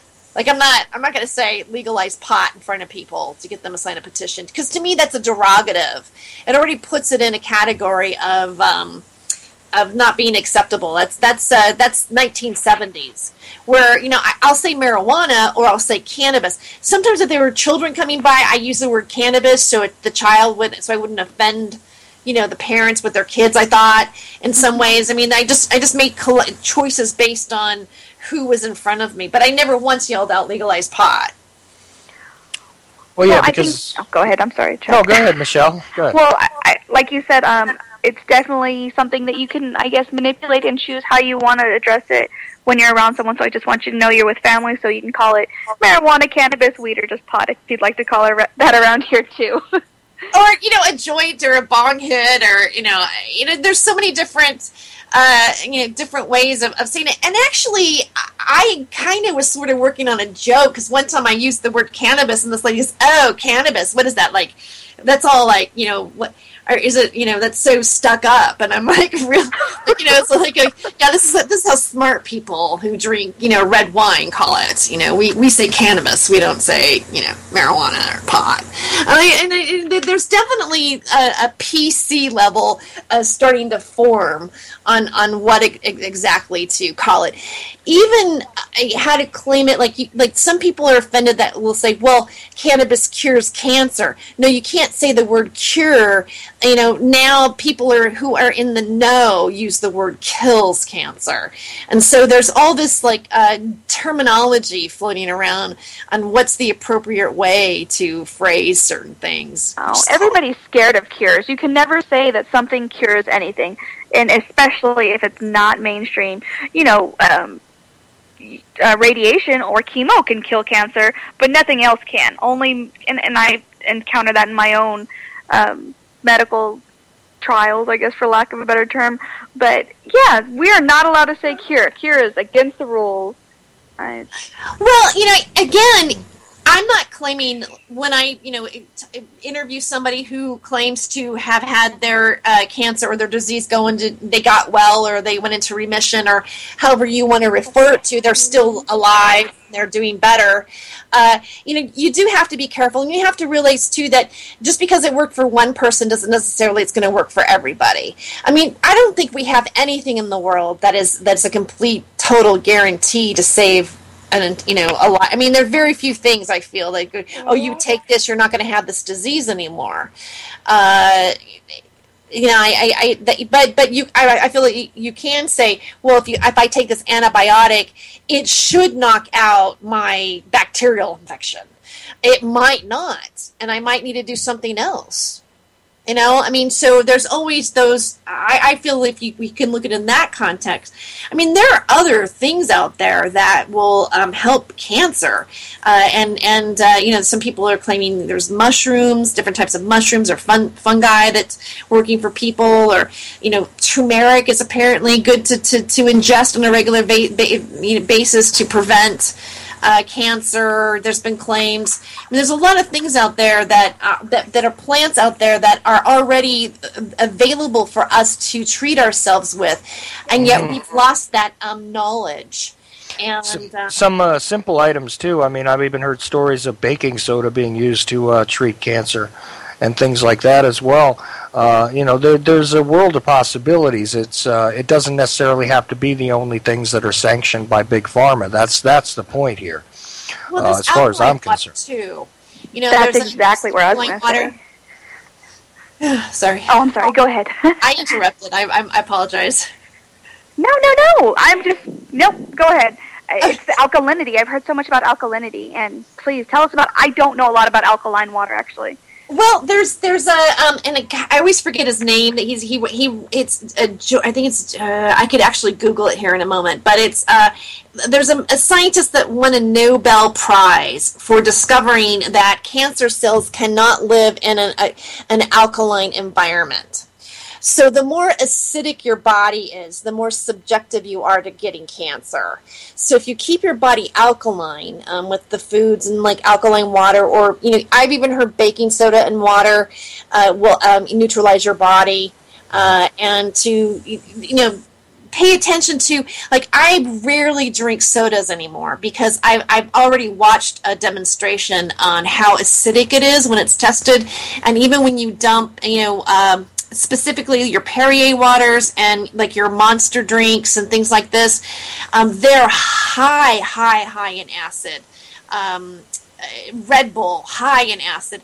So even when you put the alkaline water over it, it won't even reverse like Pepsi will. It's even worse than that. So to drink those drinks are just, I believe it's creating ravage on our bodies. So yeah, keeping your body alkaline is really important, and it's been known for a really long time by some people. But it doesn't seem to be common knowledge. We don't really know. We're not really educated on how to keep ourselves well. We just watch a bunch of commercials with pharmaceuticals that we can get if we were to have this disease. And then a bunch of side effects that, will happen if you take it, so they don't have to be sued legally. Oh yeah, those things always crack me up. I'm often fond of saying though that I prefer it though when one of the symptoms of one of those pharmaceuticals is death. That at least a female voice tells me that, because I don't know what it is about the deep voiced guy on TV that tells you that, but it's always really, really disturbing to me. I don't know why. I realize that all this stuff is pretty much death in a bottle, but either way, it's still like, it may include, and it's usually a bunch of symptoms that A, contradict getting better, but B, also, you ever notice that it seems as though if it's a depression drug, it may also produce depression. If it's a heart drug, it may also produce heart attacks. It's like, I don't know. The whole thing just seems very counterintuitive to me, and although I don't make any sort of claims about knowing exactly what hemp can do, there's a reason for that, and that is that we haven't really been allowed to explore that publicly very much. So I think there's great value in trying to get that out there for certain. And that's why I'm always glad to talk to somebody like you, because you introduce some new ideas to me. And this is great. So, and you know what? One other little aside real quick. I'm kind of mad that the term reefer went away, though, because I used to like that one. The song, too, Reefer Band. There you go. Well, it's still a little bit reefer, but it's not popular. It's not a pop culture term anymore, really. Oh, I know. It's one of those things I'm dating myself with here, but still. I kind of liked it. It had kind of a slick sound, at least. Yeah. It's a good singing song. Yeah. It gives you that nice out with the R at the end and at the beginning also, so it gives you that, little versatile kind of linguistic quality to it, so... Ganja, believe it or not, is a Sanskrit word, and it's because marijuana or ganja came originally apparently from India. That's where historically it was known for, and they have used it for spiritual purposes. And they even give hashish to their gods, their statues of their gods. They'll have for offering, put a little hashish in there and for them. And I always wondered, is it okay after 3 days or so to walk up and go, do you think he's going to finish that? Because I can, that's probably not good. But yeah, that's the real history of it. It's ganja. It's not Rastafarian or from Jamaica, as many people would think. It's actually from India. Right, but I think it's a problem. If you rob Vishnu, though, of his offering, it's a problem. Yeah. I apologize for interrupting again. I'm pretty good at that. No, go ahead, Michelle. Also, let me apologize in advance. I usually have somebody here with Vincent, who is my son, but it's just him and I today, so I'm sure you heard him talk about SpongeBob a few minutes ago. And sometimes when I watch SpongeBob, I feel like I'm smoking marijuana. So I guess that's relative to our conversation. But Chuck was talking about GMOs and all this crap that we're taking in our body. And there's been a lot of talk lately that now that cannabis and marijuana is becoming more mainstream, that they're talking about making genetically modified Monsanto cannabis. Yes, what the hell do we do to stop this? Now that we might, when we're going to get cannabis legalized is when they can make it from Monsanto. So how can we number one, find out make sure we're not getting this Franken crap, and number two, how do we help prevent it? I mean, we want to get it legalized, but then we don't want it to be GMOs either, and it's just like an uphill battle. It almost feels like. Well, that's a very good question, and people are concerned about that, and they are concerned that that'll go into the hands of the pharmaceutical companies and still not into our hands. I mean, again, there are certain forms of it. It's Sativa X. There's GW Pharmaceuticals, which is based in the UK. And they have their form of it. So they've already patented certain forms of it. In order to make a patent of something, it has to have a combination of some proved ingredients. That it just can't be the one ingredient. It's got to be, I think, 3 or something like that. That's no one's ever used before. That for a treatment that would be considered a patent. And again, these patent versions of it that are the pharmaceutical aspect are missing the CBDs. They're missing certain parts of the plant that maybe everybody needs. Some of them, there's some diseases that need the THC for treatment, specifically cancer. You really can't. Just treating a cancer with CBD oil is not effective. It needs to have the THC in it, and in a very high concentrated level. So. It just depends. I believe it would be our laws, first of all, that we need to really look at it when we're voting them in, and how many plants can be grown and who can grow them, and then also the regulations that a city will put on cannabis use after that. It's these. I feel that maybe that's the way we might lose it. But yeah, it's a concern. I don't really have a real solid answer on that. But I would just say that just to become more and more aware and realize that we don't want the plant to just go to big corporations and not to be in the hands of the patient or the way it's grown now. I mean, there are some growers that have patented certain seeds, or they created a certain strain or certain hybrid of it. That's already being done. You know, there's Blue Dream, there's this and that. Maybe some of the strains aren't necessarily pure, but there's people that do specialize in doing that. I don't know if they actually own patents for it outright, but again, it's like, we're already cross-pollinating, obviously, and they give awards and blue ribbons for all that kind of stuff. So I don't know, maybe that's part of protecting ourselves, that you know, there are seeds that don't belong in people's hands, and because it is a weed, I'm wondering how much control can they actually have over it. There's so many different versions of it already out there. How are they going to make it illegal or out of the hands of the people and make their stuff their own? I don't know yet, but I wouldn't put it past them to find laws to be able to do it. Well, if they can already make Terminator seeds for tomatoes, I don't think it would be too hard to do it for the cannabis plant, to be honest with you. You know, but most of the developments that you're talking about, where you see these different strains and all this of the plant, in most cases, this is a natural sort of agricultural development where they're crossing different species of the plants together to create, say the better feminine plants or the better masculine plants, depending on what you need to do, and they're creating different THC levels, all different ways. But those Terminator seed kind of ideas, I think that might actually be the next logical step for the Monsantos of the world that want to control all this stuff. And that is a worry, you know.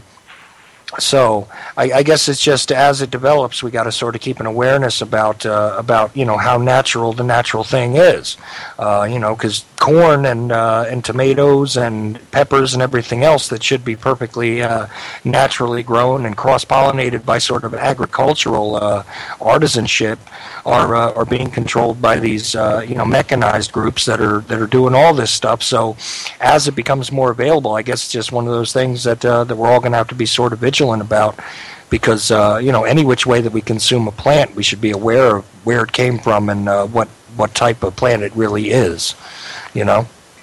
Well, I'm really concerned about our ability to grow our own food and to have you know, good vegetables that are not genetically modified, and I've done different research, and I've heard from different people that the genetically modified foods are actually intended to genetically modify us. That there may actually be an agenda to create a different kind of human that isn't present or won't be present in our past. Now, that's a theory that I'm looking into. You know, I feel that there's definitely something up with Monsanto. And you know, the fact that our president put in the Monsanto Protection Act, that was one of the first that was the straw that broke the camel's back for me for supporting him as a president, really, or to really like this administration. And for somebody else that maybe doesn't affect them, or maybe they don't understand what the Monsanto Protection Act is because it just got, you know, thrown in there. But to give a company the right not to be sued if there's anybody who becomes ill from their food is just, I've never heard of anything like that before. Well, the again, I hate to go back to this, but the vaccine companies have that same kind of protection. They also cannot be sued in court. So, really? Yeah. Oh, yeah. We'll talk about this another time, girl. There's a lot that goes to it. Just Google, go on YouTube. Do vaccines cause autism? There is an awesome video, and it'll explain the whole vaccine and court system to you in 5 minutes.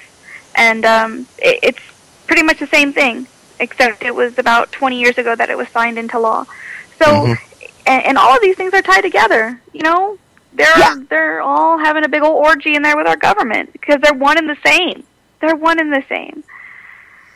Well, you know, Michelle, I just met a guy who, now that we're having our conversation, who told me that he was autistic and that he had done other medications and that he started to smoke marijuana, and now he's fine. And he doesn't take any other medications. Yeah, I've heard it a lot from.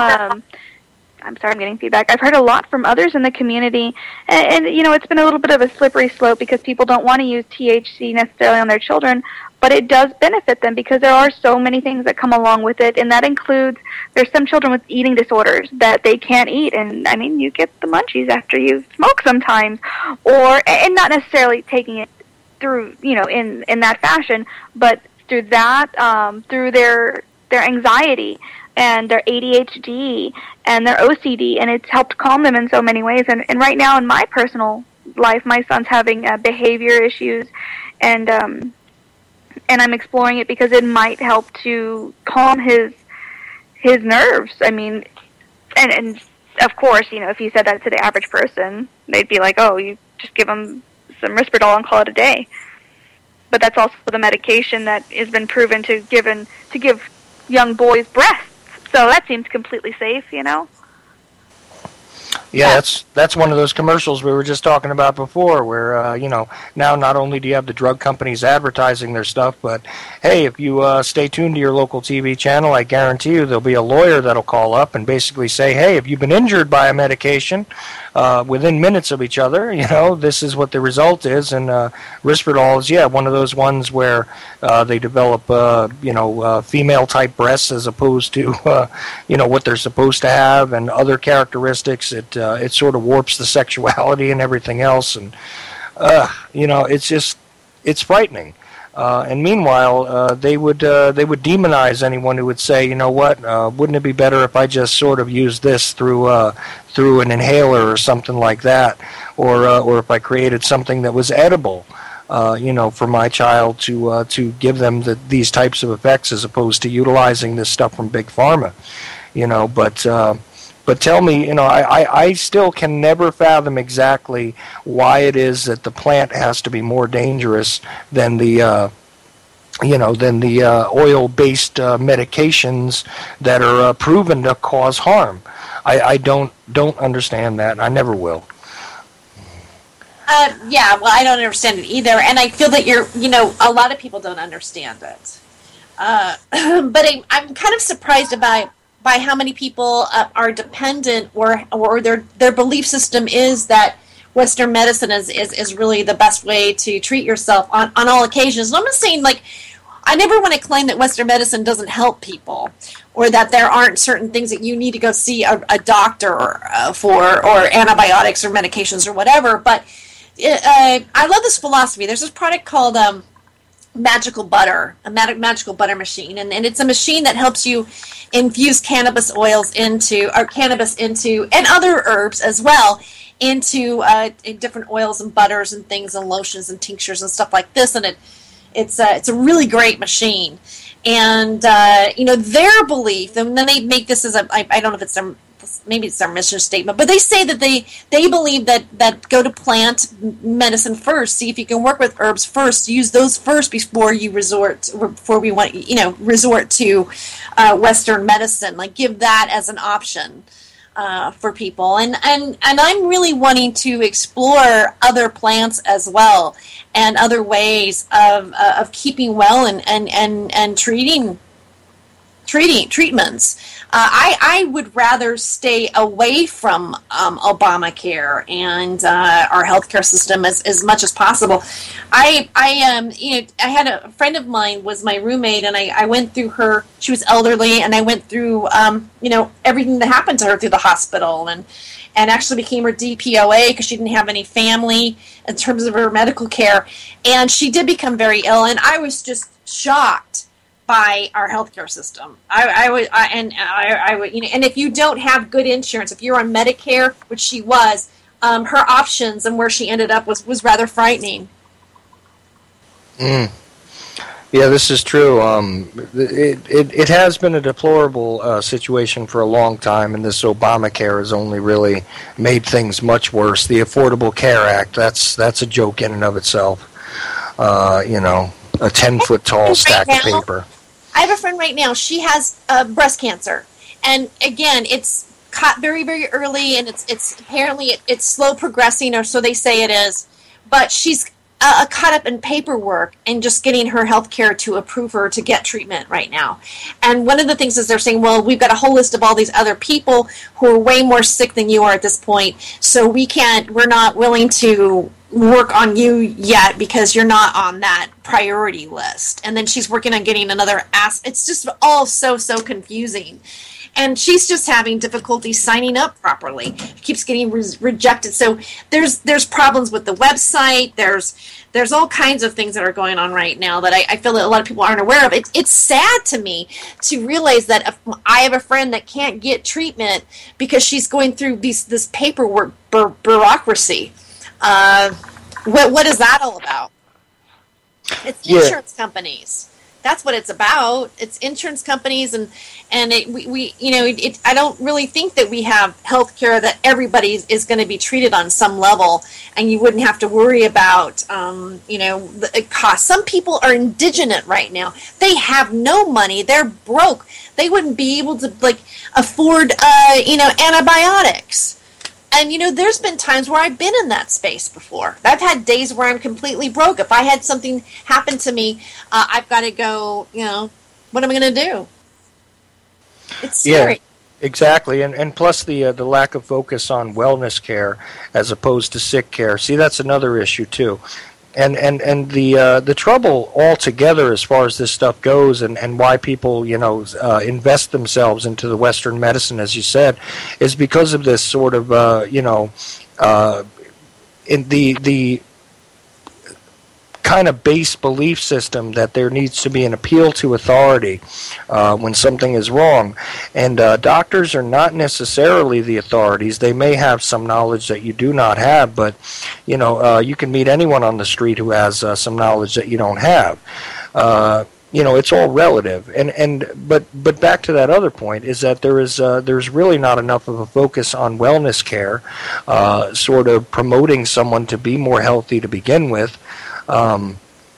As opposed to just waiting for the problems to arise and then sort of treating, masking, or otherwise creating the customers, like Michelle said, and this is the real trouble with the healthcare system, and why it is that I think this ridiculous situation has been allowed to progress as it has. We're supposed to rely on these people to assist us in time of need, but I think that there needs to be a greater focus also from people to try and keep themselves well so that they don't require the services of a doctor or a hospital either.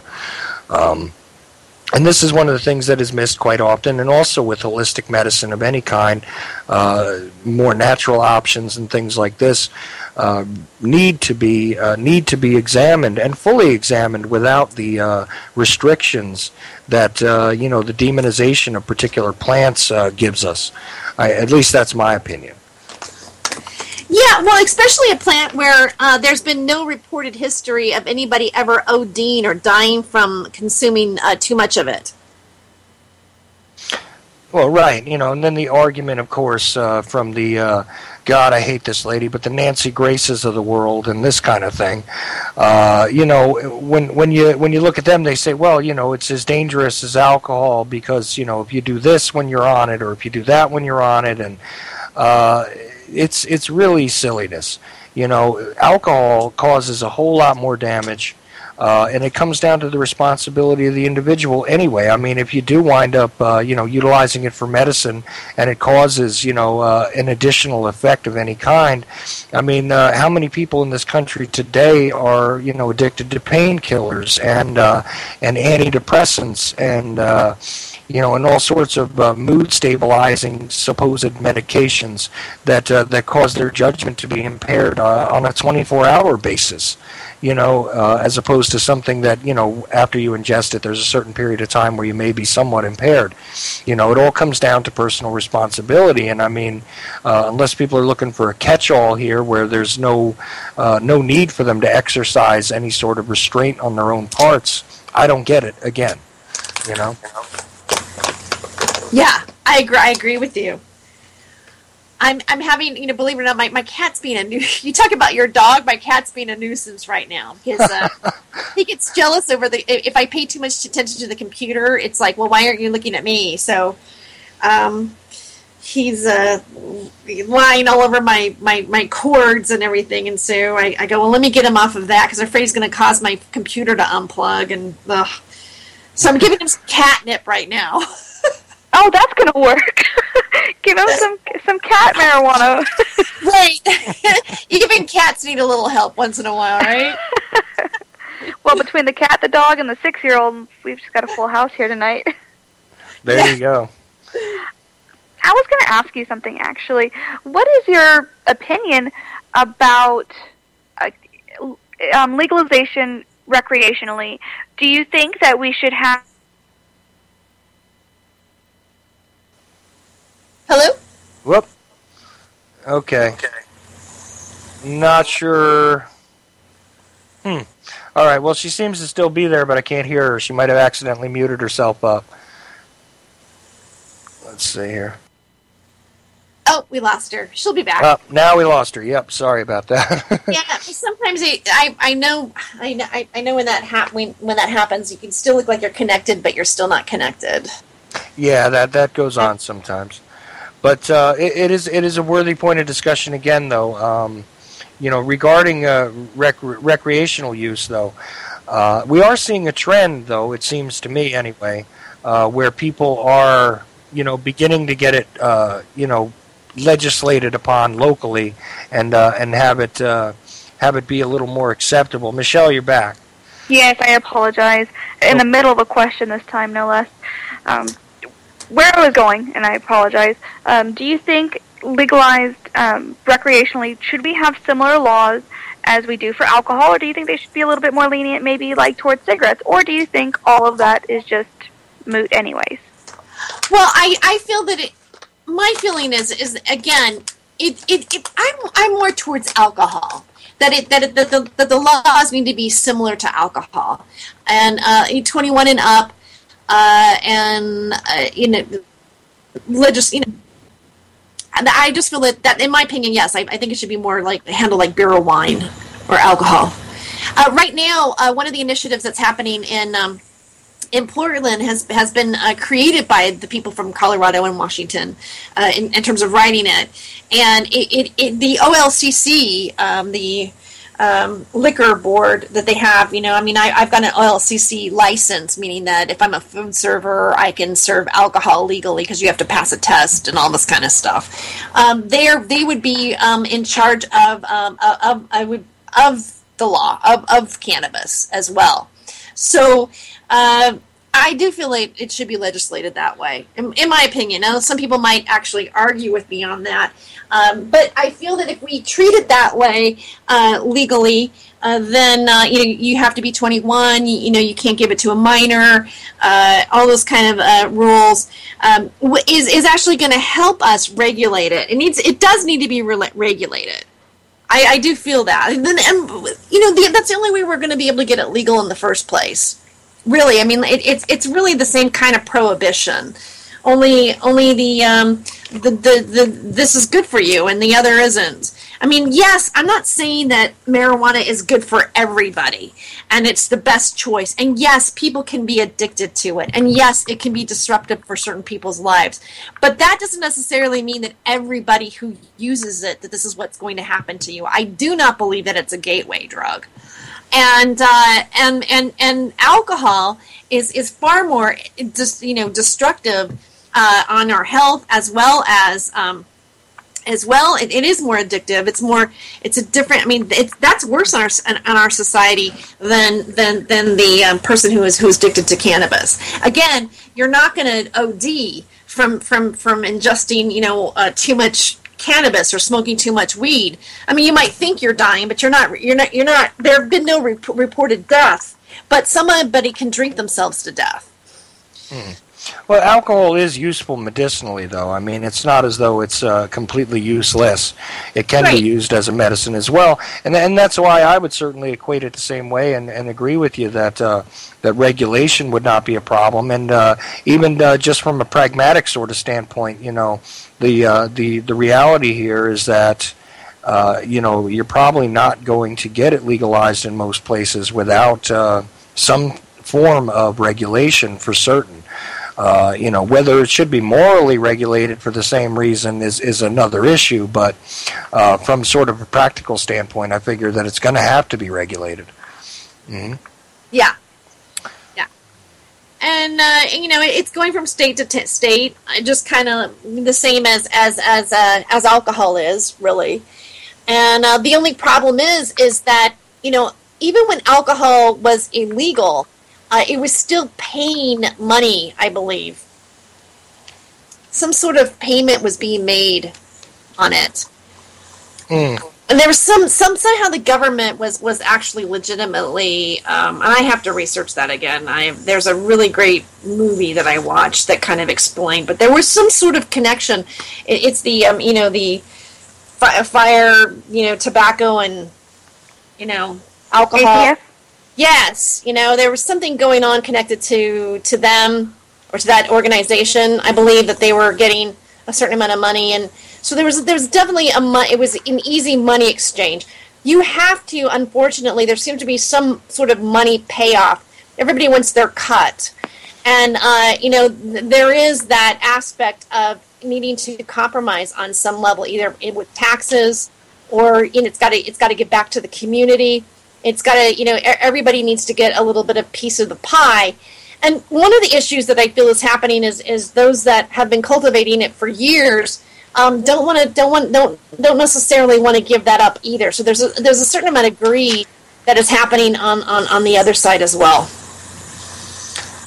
Yeah, both sides of the issue. You can definitely see where there's again a monetary kind of motivation, and you can satisfy those who would say that it would be detrimental to the community by stating that it is a revenue stream for more than one reason. And there's all sorts of secondary revenue streams that can be created by it as well. So, listen, we have about 10 minutes left. Okay, so I wanted to get to a couple of things real quick before we're out of time. One of them is that, you can definitely find Terry at the Freedom of Joyce blog, that's for sure. There's a couple other spots that I'll let her tell you about, but also the whole reason why she comes over and talks to me. The whole reason why she started coming over and talking to me, I should say, is because of the Liberty Beacon, which you can find at thelibertybeacon.com, all one word. And sometimes you can find little ads about Terry's blog and things like that. And I know that her shows are also integrated with them as well. But a little bit of localized business for me is that following my show tonight, 8 to 9 will be the Continual Condition. At 9 to 10, you have the Canary Chronicles. At 10 to 11, the Gun Guys, Primer Time, which is Dan and Mike. And then, of course, from 11 to 12, we have Prepper Chicks After Dark, and that's Lori and all that kind of good stuff. Just wanted to let you guys know that before I forgot, because I got to get to the UCY schedule once in a while, otherwise I lose my place and my annoying bumper music comes in, and then that's the end of it. So, but real quick though, Terry, so you have the Awake Radio show, which is on the Awake Network, which is also called Freedom of Joyce. Basically, the other networks are pretty much like Awake Radio and these Changing Times Radio are replaying the show. And I broadcast it live out of Revolution Radio at freedomslips.com, and it's Fridays from 2 p.m. to 4 p.m. Eastern Time. And then I also broadcast out of the Time for Hemp Network, which is 12 a.m. to 2 a.m. at timeforhemp.com. And my website is freedomofjoyce.net, and it's sponsored by the Liberty Beacon, and I'm working with them and representing them as well. So, shout out to Roger Landry. And so, yeah. Absolutely, I love having Roger on the show, sure, and you as well. And, all the people from the Liberty Beacon. I've not met a person that I didn't enjoy talking to. So, that's just another thing. And you can also find that stuff on Facebook. You can find Terry on Facebook. You can find Michelle on Facebook also. We still haven't picked a name for your segment on Thursday, but we'll get there. We have to. That's got to be something we figure out soon. But is there anything that you want to get to in closing here, Terry, or? I just think, not really. I mean, just thank you for having me on, and I've enjoyed the conversation with you, Michelle, and Charles, and it's lovely to be here and meet you, and hopefully this information will help us have positive change. So. Absolutely, that is the goal. And, I always like to say, and, it's sort of along the same lines of, well, you know what, I'll just steal a line from Roger anyway. In America, we don't have a patent on either freedom or tyranny, and we need to understand that all these problems are certainly human, and I know I'm butchering what he says, that freedom and also tyranny are both concepts which are not just here in the United States, they are worldwide, and we should understand that we're all in this together. So, regarding all that, and I've had, this is the first time I've actually had a pretty lengthy discussion about marijuana on my show, but I'm glad we did it because it's been one of those things that I just haven't quite gotten to. And, I want to thank both of you for coming on with me tonight, that's for sure. And, Michelle, I wish that I had some other solution. That is one of the most horrible things, that I can think of. The whole point about you saying that, if I really need to get this medicine, and if it turns out this is what I got to go do, what am I supposed to do? Move.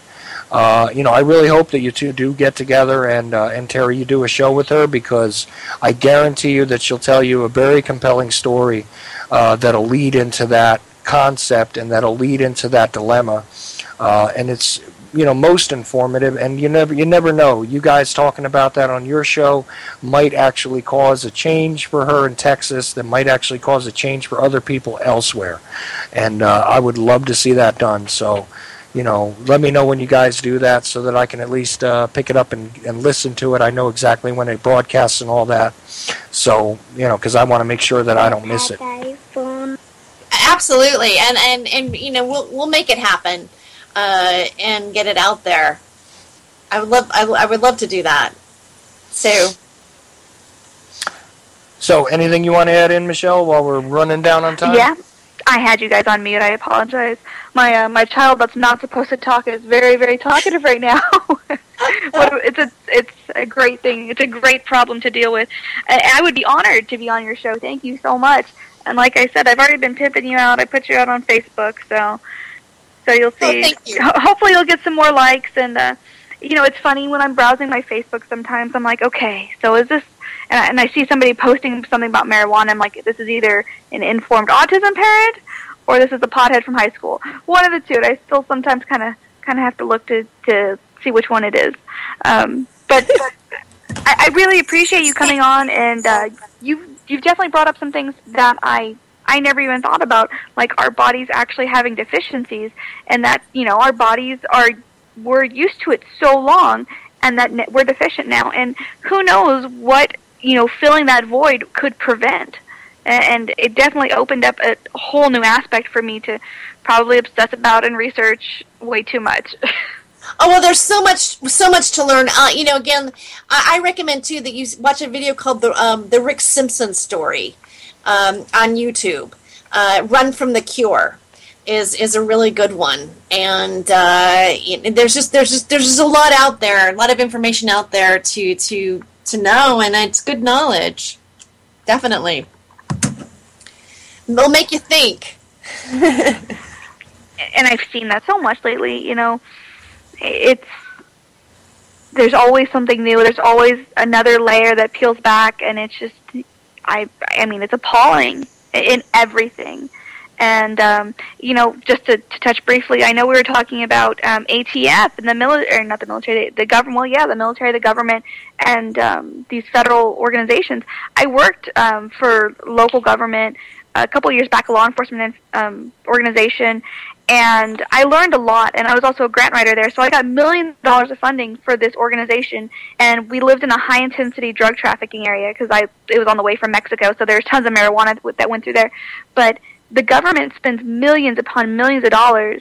I mean, they gave this little podunk town $1.2 million, and I mean, it had like 30,000 people in it, and it's just absurd that the government, I'm sure they don't want to legalize because they're going to lose so much money on it. I mean, they spend so much trying to prevent it, quote unquote, that they would lose money. Rather, everyone says tax it, but they've built up this whole system. Yeah. Yeah, well, the positive thing is that Colorado had $1 million day. The minute they opened the doors up for recreational use.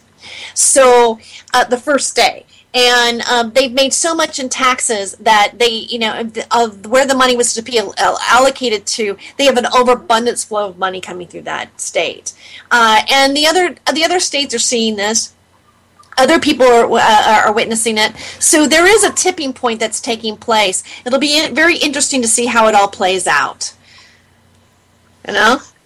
Well, I have to ask something just out of jest. What did you do on 420 this year?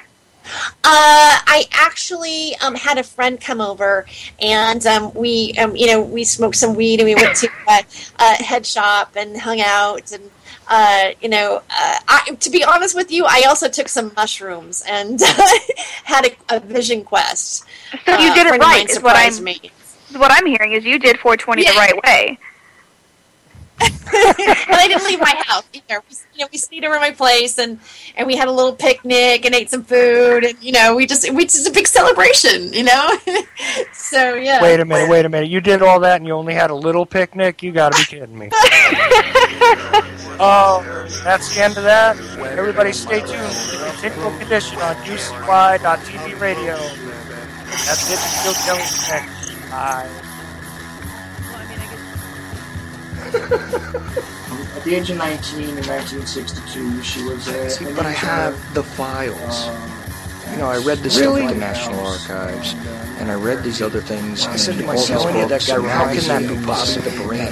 Chemicals and fondle slab of choice, internet, professional wrestlers, and not Jesse Ventura style. It doesn't matter where the cartoon comes from as long as it's real. It's hard to get real information because seriously, they don't want you to have just read two sources whenever I try.